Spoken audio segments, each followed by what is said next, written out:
Good morning dear students. यह video कक्षा 8 के विद्यार्थियों के लिए है। कल के ऑनलाइन क्लास में हमने आपकी एसएसटी का जो हिस्ट्री पोर्शन है उसका मैंने 9th चैप्टर आपको पढ़ाया था और जो 9th चैप्टर का टॉपिक था उसका नाम था नेशनल मूवमेंट 1885 टू 1990, यानी राष्ट्रवादी आंदोलन 1885 से लेकर 1919। तो प्रिय विद्यार्थियों, उस वीडियो में हम लोगों ने इस चैप्टर के कुछ पोर्शन को पढ़ा था। आज के वीडियो में हम उससे आगे का जो पोर्शन है उसको पढ़ेंगे। लास्ट वीडियो में, इसके पहले वाले वीडियो में हमने चर्चा की थी importance in the means of transport and communication, यानी अंग्रेज़ों के समय में जो ट्रांसपोर्ट और कम्युनिकेशन के साधन बढ़े उसका भारतीयों ने कैसे लाभ उठाया था, हमने देखा था। आज के वीडियो में हम लोगों को पढ़ना है इकोनॉमिक एक्सप्लॉयटेशन, यानी आर्थिक शोषण या आर्थिक जो दोहन होता है उसके बारे में पढ़ेंगे। आर्थिक मतलब पैसे, लेन देन, संपत्ति से संबंधित। एक्सप्लॉयटेशन माने शोषण, जब किसी का दुरुपयोग किया जाए, जैसे आप किसी दूसरे की किसी भी चीज़ का दुरुपयोग करते हैं, अपने लाभ के लिए यूज करते हैं, उसको बोलते हैं एक्सप्लॉयटेशन। तो अंग्रेज़ों ने भारत में भारत की आर्थिक संपत्ति को किस प्रकार एक्सप्लॉयट किया, शोषण किया, उसके बारे में इस पॉइंट के अंदर बताया गया है। तो आप लोग तैयार हो जाइए, आशा करता हूं कि आप लोग रेडी होंगे। तो हम रीड करना शुरू करते हैं। और आज मैं हर एक लाइन का अर्थ नहीं बताऊंगा, हम पूरा पैसेज पढ़ेंगे और उसमें जो भी इम्पोर्टेंट फैक्ट होंगे केवल उसी पर चर्चा करेंगे। फिलहाल मैं रीड पूरा करूंगा, लेकिन आपको बताऊंगा उतना ही जितना कि इम्पोर्टेंट होगा। तो economic exploitation, massive economic exploitation of India had led to the impoverishment of the people. A number of famine that struck India in the second half of the 19th century further added to their misery. In 1877, when the country was in the grip of severe famine, the British government held the Imperial Darbar in Delhi to celebrate the proclamation of Queen Victoria as Empress of India. A huge amount of money was spent on it. This insensitive attitude of the British caused a lot of resentment and anger in the minds of the people and brought them together. इस पूरे paragraph में आपको note कुछ भी नहीं करना है, लेकिन इसका जो अर्थ होगा वह मैं आपको बता देता हूँ कि अंग्रेज़ों ने भारत का जमकर शोषण किया, और जब भारत का जमकर शोषण अंग्रेज़ों ने करना शुरू किया तो भारत के जो लोग थे वह और गरीब हो गए। यानी भारत के जो लोग पहले से ही गरीब थे वे क्या हो गए, और भी गरीब हो गए, क्योंकि भारत की जो चीज़ें हैं उन पर केवल भारत के लोगों का अधिकार होना चाहिए। अंग्रेज़ क्या करते थे, हमारे देश से इन चीज़ों को इंग्लैंड भेजते थे और इंग्लैंड में उन चीज़ों पर काम होता था, वहाँ से नई चीज़ें बनती थी और उनको ऊंचे दाम पर लाकर भारत में बेचा जाता था। तो जिन चीज़ों पर भारत के निवासियों का हक होना चाहिए था उसका जो लाभ था वो अंग्रेज लोग ले रहे थे। इसी वजह से भारत में गरीबी बढ़ गई। और इसके अलावा उस समय भारत में बहुत बड़ी संख्या में क्या हुआ, अकाल पड़ गया। यानी जिस समय ये घटना घट रही थी उसी समय भारत में क्या हुआ, बहुत ही भीषण अकाल पड़ा। भीषण अकाल का मतलब होता है सेवरे फेमिन। और जिस समय भीषण अकाल पड़ा उसी समय जो भारत के अंग्रेज अधिकारी थे वे भारत में शाही दरबार की अंग्रेजी देखिए यहाँ बोर्ड में लिखा है इंपीरियल दरबार। इंपीरियल का मतलब शाही होता है और दरबार का मतलब दरबार। तो भारत में जो अंग्रेज लोग थे वे भारत में शाही दरबार का आयोजन कर रहे थे। और ये आयोजन किस खुशी में था, क्योंकि जो महारानी विक्टोरिया थी इंग्लैंड की, उन्हें भारत की महारानी घोषित कर दिया गया था। यानी इंग्लैंड की महारानी विक्टोरिया को भारत की महारानी घोषित करने की खुशी में भारत में जो अंग्रेज उस समय थे उन्होंने शाही दरबार का आयोजन किया और उस पर बहुत ज़्यादा पैसा खर्च किए, जबकि भारत में उस समय कई लोग अकाल से पीड़ित थे। यानी अंग्रेज़ों को चाहिए था उस समय जो लोग अकाल से पीड़ित थे उनकी मदद करनी चाहिए थी, लेकिन अंग्रेज़ों ने उन अकाल पीड़ितों की मदद न करके अपने देश की महारानी विक्टोरिया की भारत की महारानी घोषित होने पर मौज मस्ती कर रहे थे। तो जो ब्रिटिश का ये एटीट्यूड था, रवैया था, एटीट्यूड माने रवैया था, उससे क्या हुआ, भारतीयों में रिजेंटमेंट और एंगर यानी क्रोध और असंतोष की भावना भारतीयों में जागृत हो गई, क्योंकि उन्होंने देखा कि जो अंग्रेज हैं इनको हमारे दुखों से कोई लेना देना नहीं है, ये अपनी ही मौज मस्ती में मस्त हैं। इसलिए भारतीयों के अंदर अंग्रेज़ों के प्रति क्रोध और असंतोष की भावना जग गई और इस कारण जो भारतीय थे उनमें एकजुटता यानी कि एकता आनी शुरू हो गई। तो हमने देखा कि अंग्रेज कैसे शोषण कर रहे थे और उस शोषण का परिणाम क्या हुआ। ये देखिए शाही दरबार का जो चित्र दिया गया है आपकी बुक में, ये चित्र उस समय का है जब भारत में लोग अकाल से पीड़ित थे, यानी भारत में सूखा पड़ा था, लोग भूखों मर रहे थे। उस समय अंग्रेजों ने पैसे का दुरुपयोग करते हुए भारत में इम्पीरियल दरबार का आयोजन किया था और मौज मस्ती कर रहे थे। अब नेक्स्ट पॉइंट जो दिया गया है, कल्चरल अवेकनिंग ऑफ इंडियंस। इसमें दिया गया है कि the Orientalists like William Jones and Max Muller studied and translated the Vedas, Upanishad and other great works of the Indian literature into English। यानी कल्चरल माने होता है सांस्कृतिक, अवेकिंग माने चेतना, ऑफ इंडियंस माने भारतीयों की। अब यहाँ पर भारतीयों की सांस्कृतिक चेतना यानी सांस्कृतिक जागरूकता फैलाने को लेकर इस पैराग्राफ में बताया गया है कि भारतीय अपने संस्कृति को लेकर किस प्रकार जागरूक हुए। तो पहले वाले वीडियो में मैंने आपको बताया था कि ओरिएंटलिस्ट कौन होते हैं। ओरिएंटलिस्ट ऐसे लोग होते हैं जो पूरब देशों की शिक्षा व्यवस्था का समर्थन करते थे।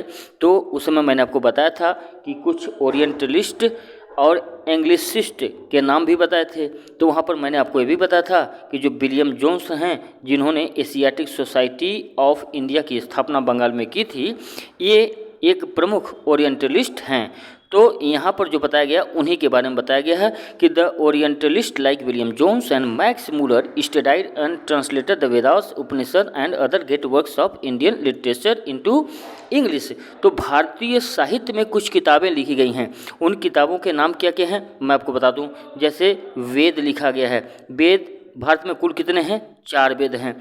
तो पहला वेद होता है ऋग्वेद, फिर दूसरा है सामवेद, तीसरा है यजुर्वेद और चौथा है अथर्ववेद। तो इन वेदों का, इसके अलावा भारत में कुल कुछ सैकड़ों उपनिषद लिखे गए हैं, जैसे कि कुल उपनिषदों की संख्या है 108। इसके अलावा और भी बहुत जो ग्रेट वर्क हैं जैसे कि रामायण, महाभारत, पंचतंत्र, ये भारतीय साहित्य की अमूल्य निधि हैं। तो जो ये ओरिएंटलिस्ट थे विलियम जोन्स और मैक्स मूलर, इन दोनों ने इन वेदों का अनुवाद किया, यानी हिंदी से या संस्कृत से अंग्रेजी में अनुवाद किया। इसी तरह उपनिषदों का भी अनुवाद किया गया ताकि पश्चिमी देशों के लोग ये जान सकें कि भारतीय साहित्य भी बहुत गरीब नहीं है। भारतीय साहित्य में भी अच्छी अच्छी पुस्तकें लिखी गई हैं जो उच्च कोटि की हैं। तो जो ओरिएंटलिस्ट विलियम जोन्स और मैक्स मूलर थे, इन सभी लोगों ने भारतीय साहित्य की इन अच्छी अच्छी किताबों का अंग्रेजी में क्या किया? ट्रांसलेशन किया था। Their effort received the interest of the Indian in the rich cultural heritage। और इस तरह जो भारतीयों की समृद्ध संस्कृति थी उसको उन्होंने बढ़ावा दिया। The work of the Theosophical Society, the ब्रह्म समाज and the Arya Samaj further instilled a sense of pride among the Indians in their glorious past। अब इस लाइन में कुछ इंपॉर्टेंट चीज़ें हैं, आपको नोट करना है। The work of the Theosophical Society। अब एक सोसाइटी थी जिसका नाम क्या था? Theosophical society. आपको पता है थियोसॉफिकल सोसाइटी किसने बनाई थी? तो मैं आपको बता दूं, श्रीमती एनी बेसेंट ने बनाई थी। श्रीमती एनी बेसेंट ने थियोसॉफिकल सोसाइटी की स्थापना की थी। फिर आगे देखिए ब्रह्म समाज है। ब्रह्म समाज की स्थापना मेरे ख्याल से राजा राम मोहन राय ने की थी। आप जानते होंगे राजा राम मोहन राय भारत के बहुत बड़े समाज सुधारक हैं। फिर यहाँ देखिए आर्य समाज है। आर्य समाज की स्थापना मेरे ख्याल से दयानंद सरस्वती ने की थी। लेकिन आप लोग कहीं से इसको पता करके लिख लीजिएगा कि थियोसॉफिकल सोसाइटी किसने बनाई, ब्रह्म समाज की स्थापना किसने की और आर्य समाज की स्थापना किसने की। ये आपको अपनी नोटबुक में लिखकर खोज के लिखना है कि ये जो सोसाइटी हैं इसको किन्होंने बनाया था। ये आने वाले दिनों में जब आप हायर क्लास में जाएंगे, जब आप कंपटीशन की परीक्षाओं में बैठेंगे, तो वहाँ पर एक क्वेश्चन पूछा जाता है कि थियोसॉफिकल सोसाइटी की स्थापना किसने की, कब की। इसी तरह ब्रह्म समाज की स्थापना किसने की, कब की। इसी तरह भी पूछा जाएगा आर्य समाज की स्थापना किसने की और कब की। फिलहाल मैं आपको यहाँ बताऊंगा कि ये जो तीनों समाज थे इन्होंने बहुत अच्छे अच्छे काम किए थे भारतीयों की उन्नति के लिए। इसीलिए इनके काम से भारतीयों का जो स्वाभिमान था, जो भारतीय भावना थी, जो भारतीय राष्ट्रवाद था, उसको बल मिला और वह मजबूत हुई। तो इस पैराग्राफ में भी बहुत अधिक इम्पोर्टेंट नहीं है। अब मैं आपको पढ़ाऊंगा नेक्स्ट पॉइंट, जो कि है the rise of vernacular and literature, यानी स्वदेशी प्रेस और साहित्य का उदय। राइज माने होता है उदय। जब कोई चीज़ प्रमुख रूप से मजबूत होकर उभरती है उसको बोलते हैं राइज। वर्नाक्यूलर का मतलब होता है स्वदेशी, प्रेस का मतलब आप जानते हैं यानी कि प्रेस, और लिटरेचर का मतलब होता है साहित्य। तो भारत का जो स्वदेशी प्रेस था और लिटरेचर यानी कि साहित्य था, उसका उदय कैसे हुआ उसके बारे में इस पैराग्राफ में हम लोग पढ़ेंगे। The growth of newspaper and literature in the regional language become an important medium for the spread and exchange of ideas and discussion about the exploitative nature of the British policies. इसमें लिखा गया कि अंग्रेजों की जो नीतियों से शोषण हो रहा था भारत का, अंग्रेज जानते हैं क्या करते थे, अंग्रेज यहाँ की संपत्ति को लेके जाते थे इंग्लैंड और वहाँ पर उस संपत्ति को वो लोग उससे बनाते थे वस्तुएं, और वे वस्तुएं फिर लाके भारत में बेचते थे और वह भी महंगे दामों पर बेचते थे। जबकि भारत से सामान ले जाते समय वह बहुत ही कम कीमत देते थे। लेकिन जैसे भारत से वो कपास लेके गए, अब कपास को उन्होंने अपने देश में ले जाके रेशम उसका धागा बनाया, फिर उससे कपड़े बनाए। लेकिन जब कपड़ा भारत में लाके बेचते थे तो बहुत ऊँचे दामों पर बेचते थे, जबकि हमारे यहाँ से कपास बहुत कम दामों पर खरीदते थे। तो ये एक प्रकार से शोषण होता था। उसी शोषण को यहाँ बताया गया है कि जब हमारे देश में न्यूज़ पेपर का ग्रोथ हुआ, यानी समाचार पत्रों का, किसमें, अपनी स्वदेशी भाषा में, यानी हमारी भारत की जो भाषाएं हैं, आप जानते हैं भारत में कई भाषाएं बोली जाती हैं।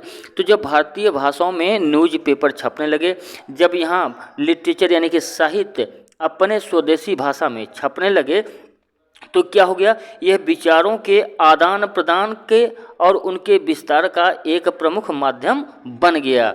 और इसके माध्यम के सहारे जो ये ब्रिटिश लोग हमारे देश का शोषण कर रहे थे उसके खिलाफ लोगों को जागरूक करना शुरू कर दिया। यानी जब स्वदेशी भाषाओं में प्रेस और साहित्य छपने लगे तो इन्होंने अंग्रेजी नीतियों के द्वारा जो भारत का शोषण किया जा रहा था उसका बढ़ चढ़कर प्रसार किया, लोगों में एकता लाई और इस पर खुलकर चर्चा होने लगी। तब भारतीयों को लगने लगा कि जो अंग्रेज हैं वे हमारे देश का किस प्रकार से शोषण कर रहे हैं। The revolutionary ideas express through regional press were able to reach for a greater audience than the English newspaper and books। अब देखिए रिवोल्यूशनरी आइडियाज माने क्रांतिकारी जो विचार थे जो छपते थे कहाँ पर, रीजनल प्रेस में। रीजनल माने क्षेत्रीय और प्रेस माने प्रेस, यानी जैसे यूपी का, बिहार का, बंगाल का, इनको कहते हैं रीजनल, यानी एक क्षेत्र विशेष में। इन क्षेत्र विशेष में जो न्यूज़पेपर हुआ करता था, जो प्रेस हुआ करता था, उसमें क्या छपते थे, रिवोल्यूशनरी यानी क्रांतिकारी विचार छपते थे। और जब ऐसे विचार छपते थे तो बहुत अधिक लोगों के द्वारा पढ़ा जाता था, क्योंकि अंग्रेजी पढ़ना भी उस समय भी कठिन माना जाता था, क्योंकि सभी लोगों को अंग्रेजी नहीं आती थी। लेकिन जब रीजनल लैंग्वेज में अखबार छपने लगे, साहित्य छपने लगे, तो उसका प्रभाव एक बहुत बड़े वर्ग पर होना शुरू हुआ और वे क्रांतिकारी विचारों से प्रभावित होने लगे। आगे बढ़ते हैं, देखते हैं क्या लिखा है। आगे लिखा है the fiery writings and patriotic songs of leader. यहाँ से मैं पढ़ रहा हूँ, the fiery writings and patriotic songs of leaders like Bal Gangadhar Tilak, Subramania Bharati और Bankim Chandra Chatterjee, Rabindranath Tagore etcetera written their mother tongue appeal to nationalist feeling of the people. अब यहाँ पर उन लोगों के बारे में बताया गया है जिन्होंने इन रीजनल पेपर में अपनी कविताओं के माध्यम से, अपने क्रांतिकारी विचारों के माध्यम से लोगों में राष्ट्रवादी भावना भरने का काम किया। अब इनमें कौन कौन लोग थे, इनमें जो नाम प्रमुख हैं उनके नाम आप नोट कर लीजिएगा कि नेशनलिस्ट लोग कौन थे। तो पहला नाम आपको दिया गया है बाल गंगाधर तिलक, दूसरा नाम है सुब्रमण्यम भारती, तीसरा नाम है बंकिम चंद्र चटर्जी और चौथा नाम है रविन्द्रनाथ टैगोर। अब आपको पता होगा कि जो आप लोग जन गण मन अधिनायक जय गाते हैं उसको किसने लिखा है, रविन्द्रनाथ टैगोर ने लिखा है। और जो आप राष्ट्रगीत गाते हैं वंदे मातरम उसको लिखा है बंकिम चंद्र चटर्जी ने। इन लोगों की गीतों ने भारतीयों में एकता भरने का काम किया। अब हम लोग बढ़ते हैं नेक्स्ट पेज की तरफ। नेक्स्ट पेज है आपका रेशियल एरोगेंस। रेशियल माने होता है जातीय, एरोगेंस माने घमंड, यानी अंग्रेजों को इस बात का बड़ा घमंड था कि वे अंग्रेज हैं, गोरे लोग हैं और हमारे देश को लोगों को नीचा समझते थे, काले लोग समझते थे, यानी अपमानित निगाह से देखते थे। तो वही पॉइंट हेडिंग यहाँ दी गई है, रेशियल एरोगेंस यानी जातीय घमंड। जातीय घमंड के बारे में पढ़ना है। The British were rude and arrogant. British जो थे वो कैसे थे, रूड थे, रूड माने असभ्य और एरोगेंट माने क्या होता है, घमंडी। तो जो ब्रिटिश थे वे रूड यानी कि असभ्य और एरोगेंट माने घमंडी, तो अंग्रेज दोनों थे। They considered themselves superior to the Indians, और वे अपने आप को भारतीयों से ऊंचा समझते थे। They considered themselves superior to the Indians, इसलिए अंग्रेज अपने आप को भारतीयों से ऊंचा समझते थे।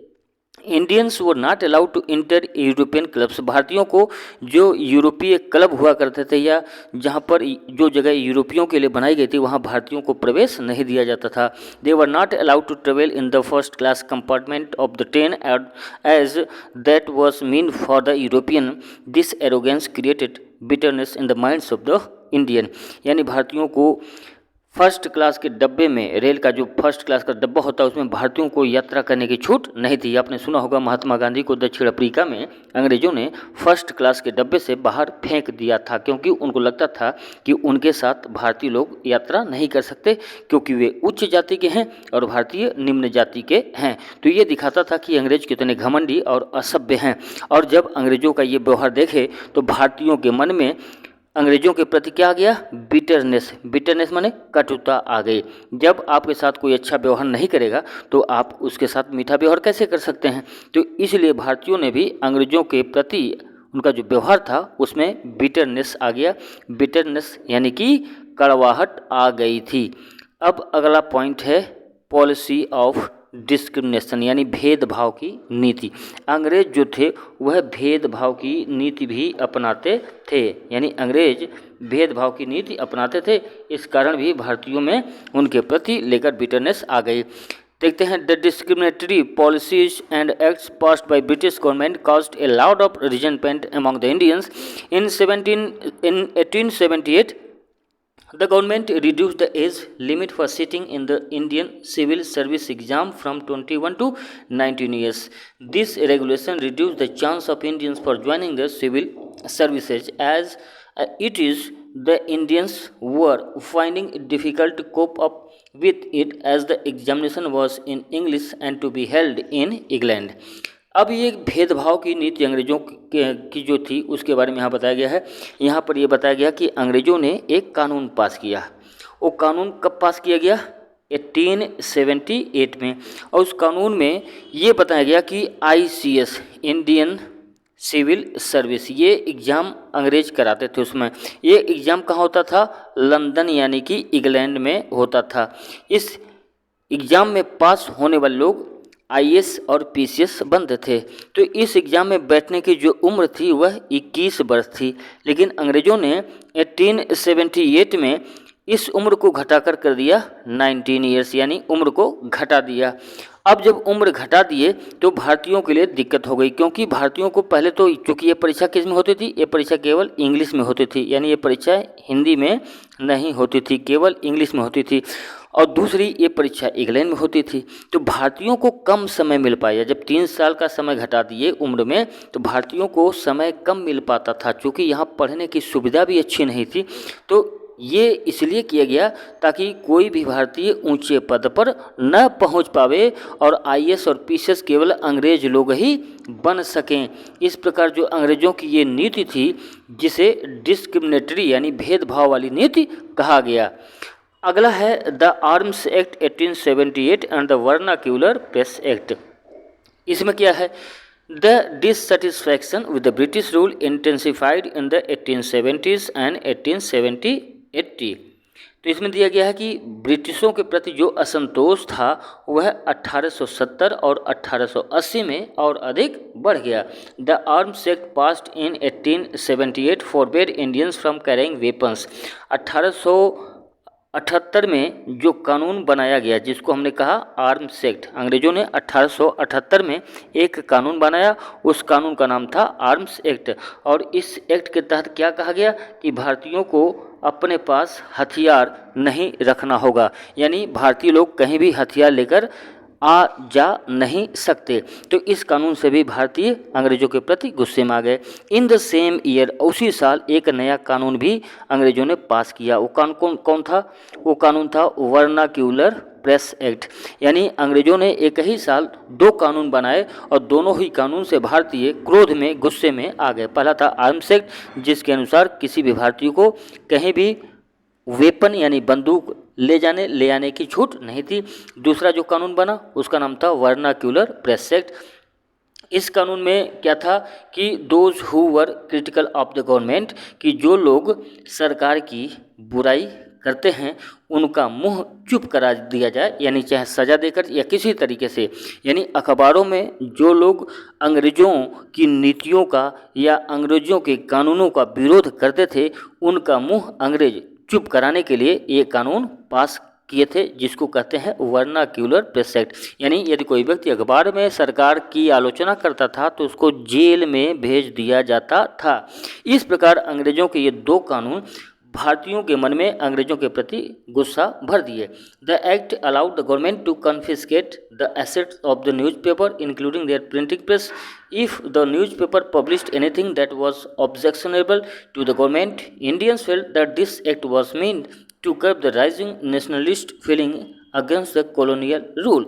यानी वर्नाक्यूलर प्रेस एक्ट में कहा गया कि यदि कोई अखबार सरकार के खिलाफ कुछ भी छापता है या ऐसी चीज़ छापता है जिसे सरकार पसंद नहीं करती, तो सरकार उस प्रेस की ज़मीन हड़प लेगी, उसके सारी संपत्ति हड़प लेगी और साथ ही साथ उसे जेल भी भेज सकती है। तो ऐसे कानूनों से भारतीयों को लगा कि जो अंग्रेज हैं वह हमारी राष्ट्रवाद की भावना को क्या करना चाहते हैं, किल करना चाहते हैं, यानी ख़त्म करना चाहते हैं। तो इस प्रकार भारतीयों के मन में अंग्रेज़ों के प्रति फिर से विद्रोह की भावना पनप गई।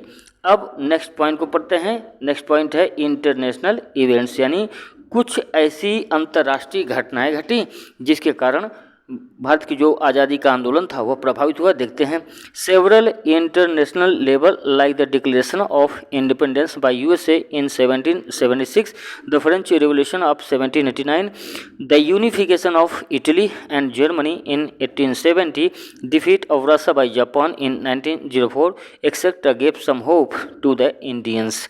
अब देखिए कुछ ऐसी विश्व में घटनाएं घटी जिससे भारतीयों को बल मिला। पहली घटना क्या थी? Declaration of the independence by USA, यानी अमेरिका, यूएसए को बोलते हैं यूनाइटेड स्टेट ऑफ अमेरिका। तो यूनाइटेड स्टेट ऑफ अमेरिका पर भी अंग्रेज़ों ने कब्जा कर लिया था, वहाँ राज कर रहे थे। लेकिन 1776 में अंग्रेज़ों ने क्या, अमेरिकियों ने क्या किया? अंग्रेज़ों से अपना देश आज़ाद करा लिया। इसके बाद 1789 में क्या हुआ? फ्रांस की क्रांति हुई। फ्रांस की क्रांति क्यों हुई? क्योंकि वहाँ का राजा अत्याचारी था, तो वहाँ के लोगों ने अपने राजा के खिलाफ विद्रोह कर दिया और राजा की हत्या करके अपने अधिकार ले लिए। तो ये घटना भी भारतीयों के अंदर बल दी। तीसरी घटना थी यूनिफिकेशन ऑफ इटली, यानी इटली का एकीकरण। इटली भी कई हिस्सों में बटा था, लेकिन उसी समय इटली के सभी हिस्से आपसी एकता के कारण एक हो गए। इस घटना का भी भारतीय स्वतंत्रता पर प्रभाव पड़ा। और दूसरा है यूनिफिकेशन ऑफ जर्मनी, यानी जर्मनी भी कई हिस्सों में बटा था, लेकिन 1870 में जर्मनी के सभी हिस्से मिलकर क्या हो गए? एक हो गए, यानी एकता के सूत्र में बंध गए। तो इस घटना का भी भारत की जनता पर प्रभाव पड़ा। एक और घटना घटी कि रूस जैसे बड़े देश को जापान जैसे छोटे देश ने बड़ी ही आसानी से 1904 में हरा दिया। जब एक छोटा सा देश एक बड़े देश को हराता है तो जो निराश्रित लोग होते हैं या कमज़ोर देश होता है, उनके ऊपर कोई शासन करता है तो उनको भी बल मिलता है कि यदि एक छोटा देश दूसरे बड़े देश को हरा सकता है तो हम भी हरा सकते हैं। तो इस घटना से भारतीयों को ये लगा कि जब जापान जैसा छोटा देश रूस जैसे बड़े देश को हरा सकता है तो हम भारतीय मिलकर भी अंग्रेज़ों को अपने देश से भगा सकते हैं। अब देखते हैं अगला पॉइंट क्या है। अगला पॉइंट है इल्बर्ट बिल। ये बहुत फेमस बिल है और ये मेरे ख्याल से यदि आप जीवन में कभी भी किसी भी कंपटीशन में बैठेंगे तो यहाँ से प्रश्न पूछे ही भी जाते हैं, क्योंकि इतिहास की ये बहुत बड़ी घटना है। इल्बर्ट बिल एक बहुत अच्छा काम अंग्रेज़ों के द्वारा हुआ था, लेकिन इस बिल को बाद में रद्द कर दिया गया। एक कानून एक बना था। आइए देखते हैं कानून क्या है। Under the British rule Indian जजेस and magistrate were not allowed to give judgment in cases involving Britisher. पहले क्या था कि भारत में जब कोई भारतीय जज होता था, मान लीजिए अंग्रेजों के समय में कोई जज है, तो उसके सामने ऐसे मुद्दे नहीं सुने जा सकते थे जिसमें अपराधी कोई अंग्रेज हो। यानी उस समय नियम था कि अंग्रेज़ों के मामले केवल अंग्रेज जज ही सुनेगा। अंग्रेज़ों के जो मामले होंगे, किसी भी तरह का मामला हो, तो उस मामले की सुनवाई केवल अंग्रेज जज ही करेगा, जबकि अंग्रेज जो जज होते थे वे भारतीय मामलों की सुनवाई कर सकते थे। तो ये भेदभाव चल रहा था। लेकिन जब ये इल्बर्ट बिल बना, जो कि आइए देख लेते हैं कि the Ilbert bill passed in 1883। तो ये लाइन आप नोट कर लीजिएगा कि इल्बर्ट बिल पास कब किया गया। तो इल्बर्ट बिल पास किया गया था 1883 में। Provided for the trial of British और यूरोपियन बाय इंडियन जजेस। लेकिन जब एक कानून बना कि इस कानून में लिखा गया कि नहीं, यदि कोई अंग्रेज या यूरोपीय मामला कोर्ट में पहुंचता है तो उस मामले की सुनवाई भारतीय जज के द्वारा की जा सकती है। तो यह बात अंग्रेज़ों को बहुत बुरी लगी। अंग्रेज़ों को लगा कि हम ऊंची जाति के हैं और हमारे मामले में कोई भारतीय जज कैसे हो सकता है। तो अंग्रेज़ों ने इस कानून का विरोध किया। अभी हम और विस्तार से पढ़ेंगे, जैसे जैसे पैराग्राफ हम पढ़ते जाएंगे इसमें सूचनाएं आएंगी, आपको हम बताते चलेंगे। तो इल्बर्ट बिल जो कि 1883 में पेश हुआ, इसमें भारतीय जजों को यह अधिकार दिया गया कि वे ऐसे मामले की सुनवाई कर सकते हैं जिसमें कोई अपराधी अंग्रेज या यूरोपीय हो। The bill set to abolish this discrimination between Indians and the European. यानी इस बिल के द्वारा जो भेदभाव हो रहा था भारतीय और यूरोपियों के बीच में, उस भेदभाव को समाप्त करने की कोशिश की गई। There was so much hue and cry over the introduction of the bill by the European community that the bill was withdrawn before it was passed in 1884। This enraged Indians. लेकिन इस कानून का अंग्रेजों के द्वारा इतना विरोध किया गया कि कानून पास होने के पहले ही वापस ले लिया गया। और कब लिया गया? 1884 में, 1884 में ही इस बिल को वापस ले लिया गया बिना पास किए ही। अब पूरा मैं एक बार फिर से समझा दूं कि जब अंग्रेज़ों का शासन देश में था उस समय ये नियम था कि अंग्रेजी कोई ऐसा मामला हो जिसमें कोई अपराधी अंग्रेज हो तो उस मामले की सुनवाई केवल अंग्रेज जज ही कर सकता है, भारतीय जज उस मामले की सुनवाई नहीं कर सकता है। और यदि कोई ऐसा मामला आता है जिसमें भारतीय दोषी हो तो उस मामले की सुनवाई अंग्रेज जज कर सकता था। तो ये भेदभाव चल रहा था, लेकिन जब एल्बर्ट बिल 1883 में आया तो उसमें इस भेदभाव को ख़त्म कर दिया गया। एल्बर्ट बिल में साफ साफ कहा गया कि कोई भी मामला जिसमें अंग्रेज या कोई यूरोपीय दोषी है तो उस मामले की सुनवाई भारतीय जज भी कर सकता है। लेकिन इस कानून के आते ही इतना शोर मचा दिया अंग्रेजों ने कि ये तो अन्याय है, हम ऊंची जाति के लोग हैं, कोई छोटी जाति का मनुष्य हमारे मामलों की सुनवाई कैसे कर सकता है। तो अंग्रेज़ों के विरोध के कारण यह बिल पास होता, उससे पहले ही 1884 में इस बिल को वापस लेकर रद्द कर दिया गया। तो ये पूरा मामला था एल्बर्ट बिल को लेकर। तो आप यहाँ से लिख लेंगे कि एल्बर्ट बिल को पास कब किया गया, 1883 में पास किया गया। और इसमें इसके दौरान हुआ क्या, इसके दौरान जो डिस्क्रिमिनेशन किया जा रहा था इंडियन जज और ब्रिटिश जज में, उस डिस्क्रिमिनेशन यानी भेदभाव को ख़त्म करने की कोशिश की गई थी। European opposition to the Albert bill highlighted the racial attitude of the British and led to the political unrest in India. तो इस बिल का जब विरोध हुआ तो उसे साफ साफ पता चल गया कि जो अंग्रेज हैं वे अपने रेशियल माने जातीय, एटीट्यूड माने रवैया, वे अपने जातीय रवैये में किसी प्रकार की ढील नहीं दे सकते। और जब भारतीयों ने देखा कि अंग्रेज अपनी जाति को लेकर इतना घमंड करते हैं तो भारतीयों के मन में अंग्रेजों के प्रति गुस्सा या नफरत भर गया। It depends the desire of the educated Indian to have an all India organization. It gave a stimulus to the nationalist movement leading to the establishment of Indian National Congress in the next year. और इन जो अंग्रेजों का जो attitude था उस attitude के खिलाफ भारतीयों के अंदर इतनी गुस्सा भर गई कि भारतीयों को लगा कि अब सभी भारतीयों को मिलकर एक कोई ऐसा संगठन बनाया जाए जो अंग्रेजों के खिलाफ खुलकर मोर्चा ले सके और अंग्रेजों की नीतियों का विरोध कर सके। तो यानी यहाँ से अब शुरुआत होती है कि आखिर एक एक करके अगर हम अंग्रेजों से लड़ेंगे तो हम जीत नहीं पाएंगे। जब हम सभी भारतीय मिलकर एक कोई बड़ा संगठन बना लें, एक बड़ा समूह बना लें, तब जाके हम अंग्रेजी सरकार से या अंग्रेजों से लड़ पाएंगे। तो इसी को देखते हुए the formation of political organisation in India, यानी भारत में एक राजनीतिक संगठन की जरूरत पड़ी और वो राजनीतिक संगठन बनता भी है। आइए देख लेते हैं वह राजनीतिक संगठन कैसे बना और किन्होंने बनाया। आफ्टर 1850, अब यहाँ पर देखिए लिखा है 1850 के बाद many political organisation came up in different parts of the country. 1850 के बाद देश में अलग अलग जगहों पर अलग अलग संगठन बनने शुरू हो गए। Most of these organisation were led by English educated professionals such as लैज some of the important organisation were. और इसमें से जो संगठन बन रहे थे उनमें जो अगुआ होते थे वे ज़्यादातर होके इंग्लिश एजुकेटेड प्रोफेशनल होते थे, यानी अंग्रेजी शिक्षा प्राप्त किए अच्छे खासे पढ़े लोग ही इस संगठन को बनाते थे, यानी उस संगठन के अगुआ थे। और कुछ संगठन बन भी गए थे, जैसे कि इन संगठनों के नाम दिए गए हैं जिनको आपको नोट करना पड़ेगा। पहला था पूना सार्वजनिक सभा, यह भी एक सभा बनाई गई थी, असेंबली थी जिसमें कई लोग शामिल थे। दूसरा था इंडियन एसोसिएशन। तीसरा था द मद्रास महाजन सभा। चौथा था Bombay presidency association and the Indian National Congress. तो ये कुछ संगठन हैं जिनके नाम आपको लिखने हैं। ये संगठन बने थे क्यों, किस लिए बनाए गए थे, ताकि अंग्रेजी शासन के खिलाफ वे लड़ सकें।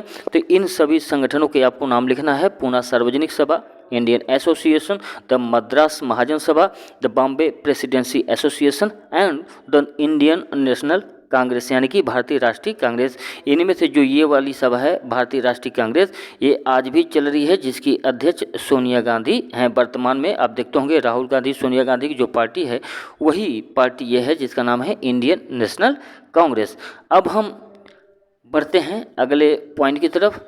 Though many of these associations were regional in character, they were national in outlook and helped in the growth of the political consciousness and the among the masses। यानी ये जो संगठन ऊपर मैंने बताए जो बने थे, इनका केवल एक ही काम था कि ये सभी संगठन लोगों में देशभक्ति की भावना को भरते थे और लोगों में राजनीतिक चेतना को जगाने का काम कर रहे थे। अब हम यहाँ पढ़ेंगे formation of Indian National Congress, यानी भारतीय राष्ट्रीय कांग्रेस की स्थापना कैसे हुई और किन्होंने की, कब किया, कहाँ किया, सारी जानकारी हम यहाँ से पढ़ेंगे। तो यहाँ से हम पढ़ना शुरू करते हैं। Mister A.O. ह्यूम, देखिए एक नाम है A.O.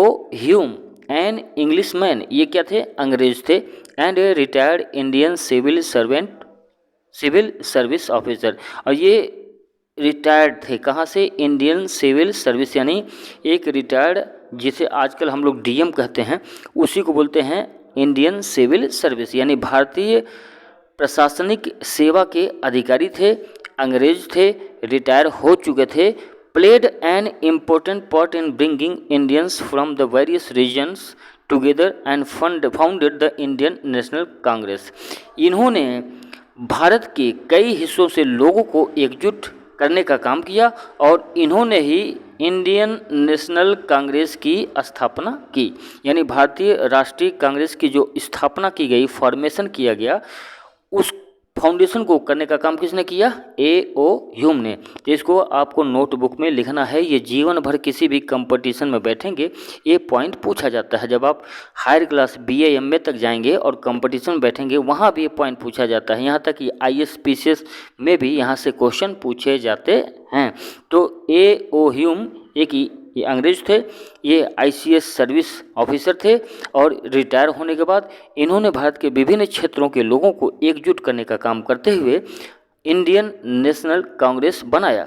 72 delegates from all over the country met at Bombay in December 1885।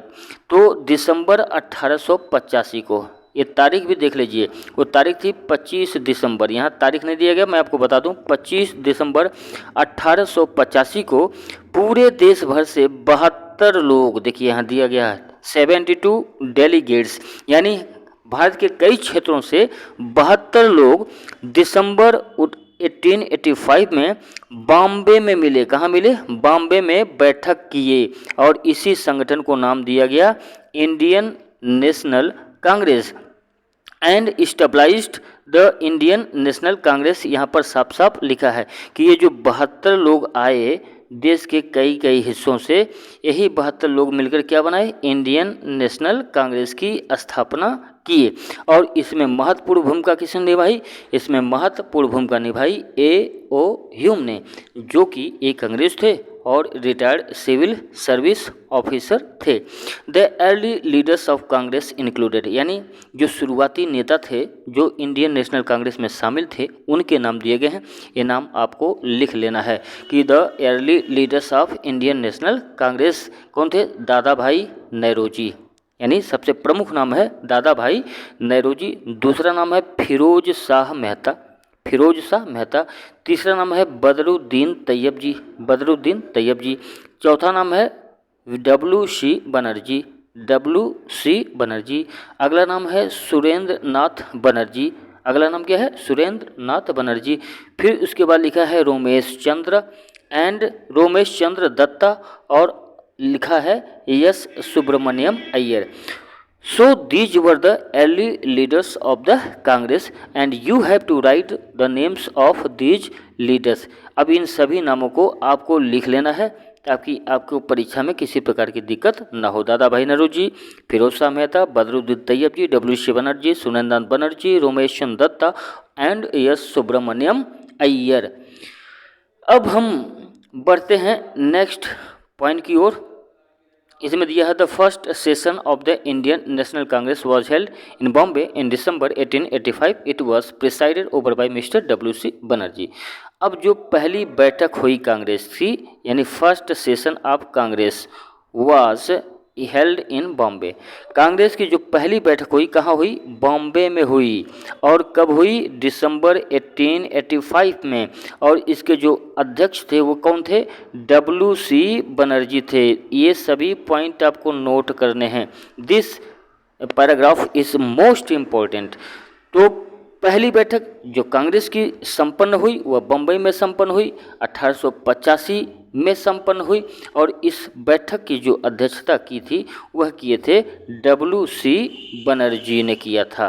बढ़ते हैं अगले पॉइंट की ओर। अगला पॉइंट हमारा objective of Indian National Congress, यानी भारतीय राष्ट्रीय कांग्रेस के ऑब्जेक्टिव क्या थे, उद्देश्य क्या थे, उन उद्देश्यों पर यहाँ चर्चा की गई है कि what were the objective of the Indian National Congress. तो पहला जो ऑब्जेक्टिव था, to bring together the leaders from different parts of the country so as to discuss the problem faced by the people and to suggest a solution.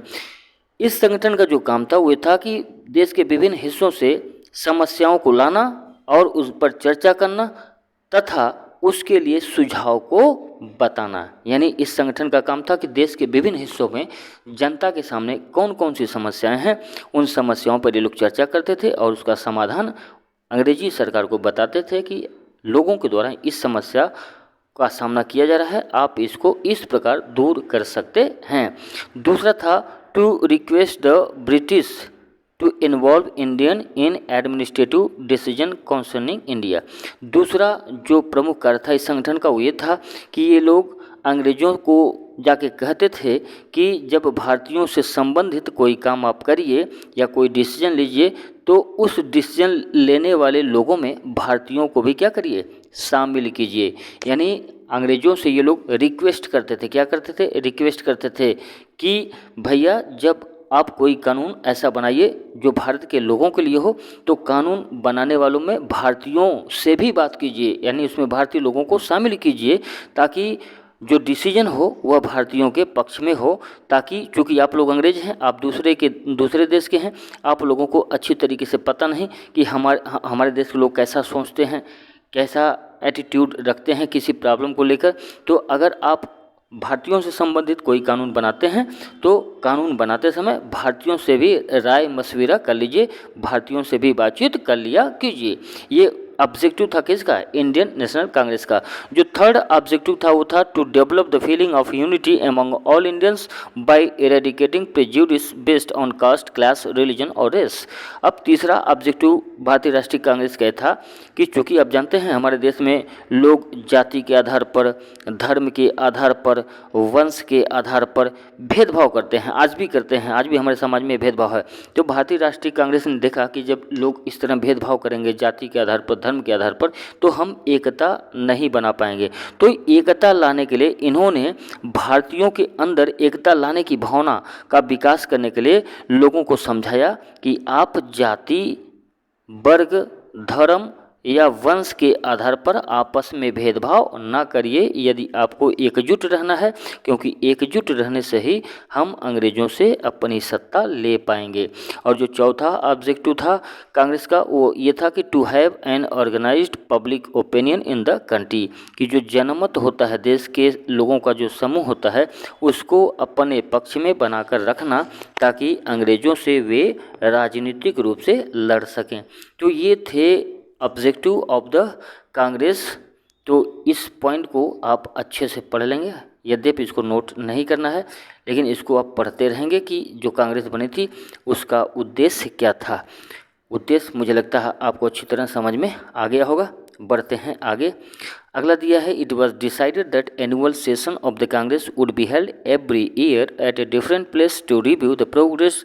The second session held at Calcutta was presided over by Dadabhai Naoroji. इसमें तय किया गया था पहली बैठक में कि हर कांग्रेस की जो सालाना बैठक होगी, यानी एनुअल सेशन होगा। एनुअल सेशन मतलब सालाना, साल में एक बार कांग्रेस की बैठक होती थी। तो उसी में तय किया गया कि कांग्रेस का अगला जब बैठक होगा तो कहाँ होगा, हर वर्ष किया जाएगा। पहली बात तो ये हुआ था। दूसरी बात, पिछले बार जो पिछला साल होगा उसमें कांग्रेस को कितनी सफलता मिली, उनकी कितनी प्रोग्रेस हुई, उसकी समीक्षा की जाएगी। और जो सेकंड सेशन हुआ कांग्रेस का उसके बारे में यहाँ जानकारी दी गई है। तो इस लाइन को आपको लिखना है कि जो second session of the Congress was held at Calcutta and presided over by Dadabhai Naoroji. यानी पहले सेशन की अध्यक्षता किए थे WC बनर्जी और दूसरे सेशन की अध्यक्षता कौन कर रहे हैं, दादा भाई नौरोजी। और दूसरा सेशन कहाँ हुआ, कलकत्ता में। पहला सेशन कहाँ हुआ था, बॉम्बे यानी कि महाराष्ट्र में। तो आपको ऐसे कॉलम बना लेना है, ऐसे यहाँ पर लिखना है सेशन प्लेस और यहाँ पर लिखना है सेशन ईयर। जैसे पहला फर्स्ट सेशन हुआ तो ये हुआ बॉम्बे में, तो आपको लिखना है बॉम्बे। सेकंड सेशन हुआ तो कहाँ हुआ, कलकत्ता में हुआ, तो आपको इधर कलकत्ता लिखना है। ईयर भी लिखते चलिए, यहाँ 1885 है तो इसका मतलब ये 1886 होगा। इसलिए थर्ड सेशन जो होगा वह 1887 में होगा, जगह भी होगी। तीसरा सेशन वैसे मद्रास में हुआ था, जिसके अध्यक्ष थे बदरुद्दीन तैयब जी। और जो चौथा सेशन कांग्रेस का हुआ था वह हुआ था इलाहाबाद में, उत्तर प्रदेश में। और उसके जो अध्यक्ष थे वह एक अंग्रेज थे, उनका नाम था जॉर्ज यूल। जॉर्ज यूल जो थे fourth session of the Congress के प्रेसिडेंट थे। तो प्रिय विद्यार्थियों, अब वीडियो थोड़ा लंबा हो गया है, तो आज के वीडियो में हम लोग इतना ही पढ़ेंगे। अगले वीडियो में हम आपको पढ़ाएंगे इस पॉइंट जिसका नाम है the moderates on the extremist, यानी नरम दल और गरम दल। मॉडरेट्स को बोलते हैं नरम दल और एक्सट्रीमिस्ट को बोलते हैं गरम दल। यानी कांग्रेस जो बनी थी, कांग्रेस में भी दो गुट हो गए थे, कांग्रेस में भी दो गुट हो गए थे। एक गुट जिसको कहा गया नरम दल और दूसरे गुट को कहा गया गरम दल। तो इन दोनों ये कांग्रेस के दो गुट बन गए। एक गुट था गरम दल जिसको कहा गया एक्सट्रीमिस्ट, और एक ग्रुप था नरम दल जिसको कहा गया मॉडरेट्स। तो नीतियों को लेकर कांग्रेस में झगड़ा होने लगा। यानी ये लोग कहते थे कि हम लोग अहिंसा के रास्ते पर नहीं चलेंगे, जबकि एक ग्रुप कहता था नहीं, हम अहिंसा के रास्ते पर चलेंगे, मारपीट नहीं करेंगे। तो इस बात को लेकर दोनों ग्रुपों में झगड़ा होता रहता था। तो अगले वीडियो में हम यही देखेंगे कि मॉडरेट कौन थे, उनकी डिमांड क्या थी, वे कांग्रेस को कैसे चलाना चाहते थे, और एक्सट्रीमिस्ट यानी गरम दल के लोग कौन थे, एक कांग्रेस को कैसे चलाना चाहते थे। तो आज के वीडियो में इतना ही, मिलते हैं नेक्स्ट वीडियो में इस पॉइंट के साथ। उम्मीद करता हूँ कि आपको समझ में आया होगा, अच्छा लगा होगा। So till the next online class, take care and do your study well. We will meet again the next day in another online class. Thank you.